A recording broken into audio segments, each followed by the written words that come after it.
हर हर महादेव आप सभी को। वैसे आप सभी ने अपने बचपने में कुछ ना कुछ ऐसा महसूस किया होगा जो कि काफी ऑड होगा या फिर ऐसा होगा जो कि आज के टाइम में अगर आप किसी को बताओ तो लोग भरोसा नहीं करेंगे। और आज की जो कहानी है वो ऐसी ही है। और आज की कहानी हमें भेजी है राघव ने। राघव उत्तर प्रदेश के औरैया जिले के रहने वाले हैं और उमरैन नाम की एक गांव है, वहां पर ये रहते हैं। ये राघव की कहानी है और आज से लगभग 20 साल पहले की कहानी है। राघव कहते हैं कि उस समय राघव की जो उम्र थी लगभग 8 या 9 साल की उम्र थी। राघव छोटे थे और वो समय था जब गांव में उतनी सारी टीवी नहीं होती थी। टीवी यानी टेलीविजन, और कुछ ही घरों में टीवी वगैरह हुआ करती थी और लोग एक दूसरे के घर में जाके अपने फेवरेट सीरियल वगैरह देखते थे, जैसे शक्तिमान हो गया, जूनियर जी हो गया। तो बच्चे जाते थे देखने दूसरों के घरों में जहां पे टीवी होती थी। तो ये राघव की कहानी है और आज की कहानी सुनाने से पहले देखते हैं चैनल का इंट्रो और फिर कहानी की शुरुआत करेंगे।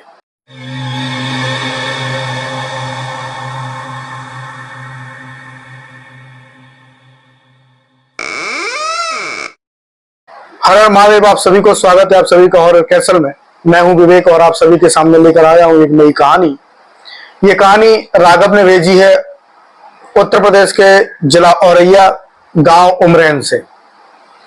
और इस कहानी में राघव ने बताया कि कैसे उन्होंने अपने बचपन में क्या क्या चीजें देखी और क्या क्या उन्होंने अनुभव किया। ज्यादा बड़ा नहीं है लेकिन कुछ ऐसा अनुभव है जो अक्सर आप सभी कहीं ना कहीं देखे होंगे पहले, लेकिन कुछ लोगों को याद रहता है, कुछ लोगों को याद नहीं रहता। तो राघव बताते हैं कि उनके घर में उस समय टीवी नहीं हुआ करती थी, यानी कि आज से लगभग 20-22 साल पहले की बात है। राघव के घर में टीवी नहीं थी और राघव अपने पड़ोस में एक डॉक्टर साहब थे, उनके यहाँ पे टीवी देखने जाया करते थे। तो एक दिन की बात है कि डॉक्टर साहब के यहाँ पे सीडी प्लेयर आया हुआ था। सीडी प्लेयर आज के बच्चे नहीं जानते होंगे। सीडी प्लेयर एक होता है जिसमें गोल गोल सीडी लगाई जाती थी और उसमें फिल्में वगैरह चलती थी। तो जो डॉक्टर साहब थे उनका जो बड़ा लड़का था वो कहीं से सीडी प्लेयर उधार लेके आया था, यानी कि किराए पे लेके आया था। और रात में प्लान किया गया था कि सब लोग फिल्म देखेंगे। तो राघव का भी मन हुआ फिल्म देखने का और उस दिन शनिवार का दिन था, अगला दिन संडे का था। तो राघव के माता पिता ने भी मना नहीं किया क्योंकि बच्चा पड़ोस में ही जा रहा था और उस समय ऐसा होता था कि बच्चे अपने पड़ोसी के यहाँ रात में रुक भी जाया करते थे और घर वालों को कोई ऐतराज नहीं होता था। लेकिन आजकल तो परिवार वालों पे ही भरोसा नहीं है तो पड़ोसियों पे कौन ही भरोसा करेगा। लेकिन उस समय का समय अलग था। तो राघव का अपने परिवार से ये कहना हुआ कि पापा, डॉक्टर ताऊ जी के यहाँ पे सीडी चल रही है आज, तो हम रात में क्या वहां पे फिल्म देखने चले जाएं। तो उनके पापा ने कहा ठीक है चले जाओ, लेकिन अगर हो सके तो रात में घर पे आ जाना अपने सोने के लिए, और नहीं तो वहीं पे सो जाना, पूरी रात मत जगना। अब जो डॉक्टर साहब का सबसे छोटा लड़का था उसका नाम था बिमल। वो राघव का दोस्त था। तो उसने ही बताया था कि मेरे घर पे सीडी प्लेयर आया है किराए पे, तो आज रात में फिल्म चलेगी। तो राघव और राघव के सबसे छोटे चाचा, यानी कि जो राघव से महज 4 या 5 साल बड़े थे, तो ये दोनों लोग रात में बिमल के घर पे यानी डॉक्टर साहब के घर पे फिल्म देखने के लिए गए। तो फिल्म वहां पे शुरू हुई और फिल्म का नाम था दिलवाले, अजय देवगन की फिल्म दिलवाले, जिसमें शुरुआत में आपने कुछ सीन देखे होंगे जहां पे अजय देवगन जो होता है पागल खाने में होता है और वहां से भागने का प्रयास करता है, तो वहां पे कुछ ऐसे सीन आते हैं जहां पे ब्लैक एंड व्हाइट कर दिया जाता है सीन को, यानी कि एक्चुअल जो रूप है वो ना दिखा के कुछ अलग तरीके का दिखाते हैं। तो होता क्या है कि जैसे ही फिल्म शुरू होती है तो डॉक्टर साहब के घर पे उनके भांजे की एक बहू आई हुई थी। अभी आप थोड़ा सा समझिए पहले परिवार को। डॉक्टर साहब के डॉक्टर साहब थे, डॉक्टर साहब की पत्नी थी और उनके 5 बच्चे थे, 4 लड़के नहीं 5 लड़के और 1 लड़की, यानी कि 6 बच्चे थे, जिसमें सबसे छोटा विमल था जो राघव का दोस्त था, और 1 लड़की थी उनकी, यानी कि 6 लोग थे उनके बच्चे और 2 वो लोग, यानी कि 8 लोग टोटल। और डॉक्टर साहब के घर में उनके भांजे की या फिर किसी रिलेटिव की पत्नी आई हुई थी, तो वो वहां पे रुकी हुई थी। तो जैसे ही फिल्म शुरू होती है सारे लोग आगे बैठे हुए थे टीवी के, और छत पे टीवी लगाई गई थी, और जब फिल्म शुरू हुई तो डॉक्टर साहब के घर वाले कुछ लोग वहीं पे अपना खाना पीना भी खाने लगे। तो खाना खाते खाते क्या होता है कि जो उनके रिलेटिव की कोई पत्नी आई हुई थी वो खाना शुरू करती हैं, और जितना आटा 8 लोगों के हिसाब से लगाया गया था डॉक्टर साहब के घर पे, वो सारा का सारा आटा उनके ही खाने में चला जाता है। अब आप ये समझ लीजिए कि उनके 5 बच्चे लड़के और 1 लड़की, यानी 6 लोग, 2 वो खुद लोग और 1 रिश्तेदार, यानी कि लगभग 9 लोग। 9 लोगों के हिसाब से अगर हम रोटी जोड़ते हैं सॉरी 9 लोगों के हिसाब से अगर हम रोटी जोड़ते हैं तो लगभग, अगर हर एक आदमी की 4 रोटियां भी मान लें तो लगभग 36 रोटियां हो जाती हैं।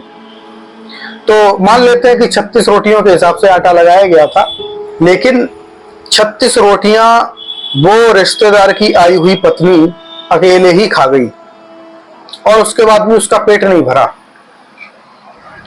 तो जो डॉक्टर साहब की पत्नी थी उन्हें कुछ शक हुआ कि ये इतना अजीब बिहेव क्यों कर रही है। अब अजीब बिहेव से सिर्फ इतना नहीं था कि उसने खाना इतना ज्यादा खाया था, बल्कि दिन में भी वो कुछ अजीब अजीब सी हरकतें कर रही थी। कभी कुछ बड़बड़ा रही थी, कभी बैठ के हिलने लग रही थी। तो उस समय लोगों ने इतना ध्यान नहीं दिया, लेकिन जब रात में उसने इतना ज्यादा खाना खाया तो लोगों को शक होने लगा, जो बड़े लोग थे उनको। बच्चों को तो कोई मतलब ही नहीं था, वो तो अपने फिल्म देखने में लगे हुए थे। तो जो डॉक्टर साहब की पत्नी थी, यानी कि विमल की माँ, उनको कुछ महसूस हुआ कि ये सही नहीं है, इसके ऊपर कुछ ना कुछ है। तो उन्होंने क्या किया कि ज्यादा कुछ बात ना करते हुए सीधा उस औरत के चोटी के बाल पकड़ लिए। अब जब बाल पकड़ लिए तो वो चीखने चिल्लाने लगी। अब जो लोग फिल्म देख रहे थे, यानी कि राघव के चाचा और डॉक्टर साहब के सारे बच्चे और भी मोहल्ले के कुछ बच्चे थे और कुछ लोग थे, वो सारे फिल्म देखने में व्यस्त थे। जैसे ही डॉक्टर साहब की पत्नी ने उस औरत का चोटी को पकड़ा तो वैसे ही वो चीखने चिल्लाने लगी, और बाकी सारे लोग जो फिल्म देखने में व्यस्त थे वो सब उसकी ओर देखने लगे, क्योंकि अब फिल्म से ज्यादा इंटरेस्टिंग चीज इधर चल रही थी कि आखिर ऐसा क्या हुआ कि उनको सब लोग ताई ताई बोलते थे। ताई मतलब कि कह सकते हैं बड़ी माँ। तो सब लोग ताई बोलते थे कि अरे ताई क्या कर रही है, ताई क्या कर रही है, भाभी के साथ ताई क्या कर रही है। तो सब लोग उनको देखने लगे। तो उससे क्या हुआ कि अब मैं उनको ताई ही बोलूंगा ताकि आप लोग जुड़े रहें। तो ताई ने क्या किया कि उस भाभी के बाल पकड़े और उसको उठा के थोड़ा सा आगे लेके आई और उससे पूछा कि बता तू कौन है। तो वो बोल ही नहीं रही, बस अपने मुंह से घरघराने की आवाज निकाल रही है।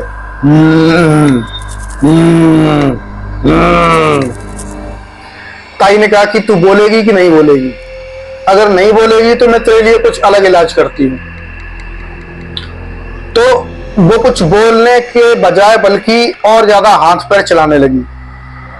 जब हाथ पैर चलाने लगी तो जो ताई थी उन्होंने अपनी लड़की से कहा कि एक काम कर, जाके थाली में लाल मिर्चें जला के लेके आ।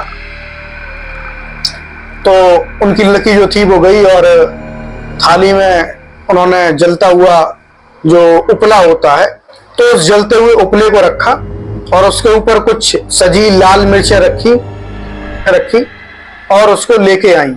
तो जैसे ही उपले, जले हुए उपले के कारण जब लाल मिर्च सुलगने लगी तो उससे धुआं उठने लगा, बहुत ज्यादा जो एटमॉस्फेयर में एकदम धुंध सा छाने लगा, जिसमें बहुत ज्यादा जहरीलापन था, यानी कि जो आसपास के लोग बैठे थे उन्हें भी खांसी आने लगी। अब देखो पता ही नहीं चल रहा है, लाइट बार बार इसकी बंद हो जा रही है, समझ में नहीं आ रहा कि इसके सेल कितने चलते हैं, जबकि मैं सेल निकाल के भी रख देता हूं, ज्यादा सेल खाता है ये। तो जैसे ही वो थाली लेके आई और वो रखा वहां पे सारा, तो उससे धुआं उठने लगा, जो कि काफी ज्यादा ऐसा था कि जिससे कि मिर्च वाला पूरा धुआं उठ रहा था। तो आसपास के लोग भी खांसने लगे। तो उस थाली को थोड़ा सा और आगे कर दिया गया, थोड़ा सा हटा दिया गया दूर, और उसको पकड़ के भाभी को वो ताई उसके पास ले गई और उसका सर पकड़ के बिल्कुल उसमें झुका दिया थाली में कि सूंघ इसको। अब जब उसके नाक में वो धुआं गया तो वो बुरी तरीके से छटपटाने लगी।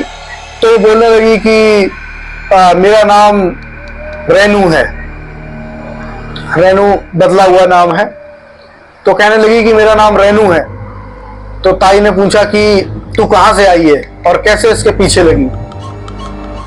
तो उसने बताया कि मैं आज ही आई हूं और ये जब लैट्रिन करने के लिए, यानी कि फ्रेश होने के लिए, उस समय वॉशरूम वगैरह नहीं होते थे, लोग खेतों में जाया करते थे।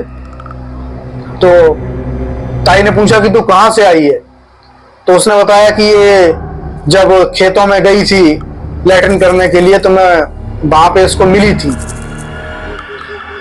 और वहीं से मैं इसके पीछे लगी हूं। तो ताई ने पूछा कि तू इसके पीछे क्यों लगी है और क्या चाहती है। तो उसने कहा कि मैं कुछ नहीं चाहती हूं, मुझे बस खाना खाना है।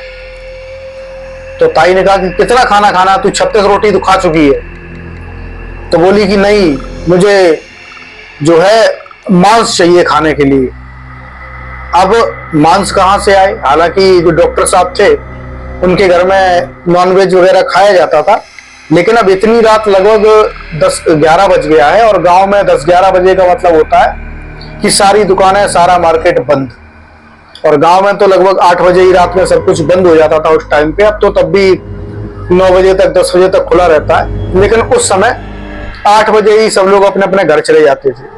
तो रात के 11 बजे मांस की कौन सी दुकान खुली होगी। तो उससे कहा भाई कि मांस तो अब नहीं मिलेगा।